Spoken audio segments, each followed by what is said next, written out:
الحمد لله رب العالمين، والصلاة والسلام على نبيه محمد سيد المرسلين وعلى آله وصحبه أجمعين. أما بعد، قال الله تعالى في القرآن المجيد: يريدون أن يطفئوا نور الله بأفواههم ويأبى الله إلا أن يتم نوره ولو كره الكافرون. إخوتي وأحبائي في الله، أولا أهنئكم بفقية الإسلام. عزيزي مدير المدرسة، سيدتي، معلمين وأصدقائي، اليوم نحن هنا للاحتفال بعيد استقلال الهند 75 في 15 من أغسطس عام 1947. رفع تشاتشا نهرو أول رئيس وزراء للهند العلم الهندي في القلعة الحمراء في نيو ديلي. في مثل هذا اليوم ألقى أيضا خطابه الشهير الذي أطلق عليه اسم Tries with Destiny، وأصبحت الهند دولة مستقلة في هذا اليوم. لم يكن هذا الاستقلال سهلا، فقد ضحى العديد من المقاتلين الشجعان من أجل الحرية بحياتهم. يجب أن نتذكر شجاعتهم ونضالهم.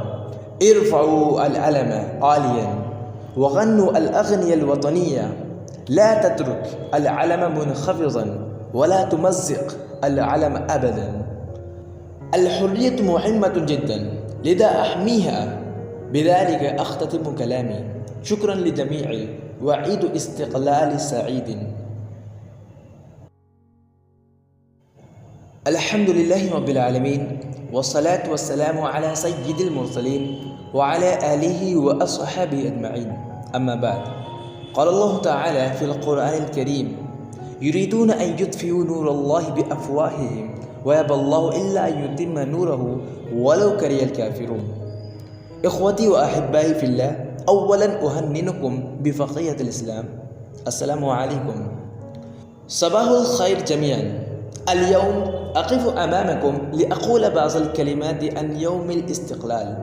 تحتفل الهند بعيد استقلالها في 15 من أغسطس، وأحتفل به لنتذكر اليوم الذي حصلنا فيه التحرير من البريطانيين. وحتى عام 1947 كانت الهند تحت سيطرة البريطانيين، لكن القادة الشجعان لبلدنا حاربوا ضدهم أكثر وطنية. وإنها مناسبة لتذكر التضحيات العظيمة التي قدمها المناضلون من أجل الحرية. علينا أن نحب وطننا كما نحب أمنا. وفي الختام دعوني أن أقول إن يوم الاستقلال يذكرنا بواجباتنا كهنود. شكرا جزيلا. مع السلامة.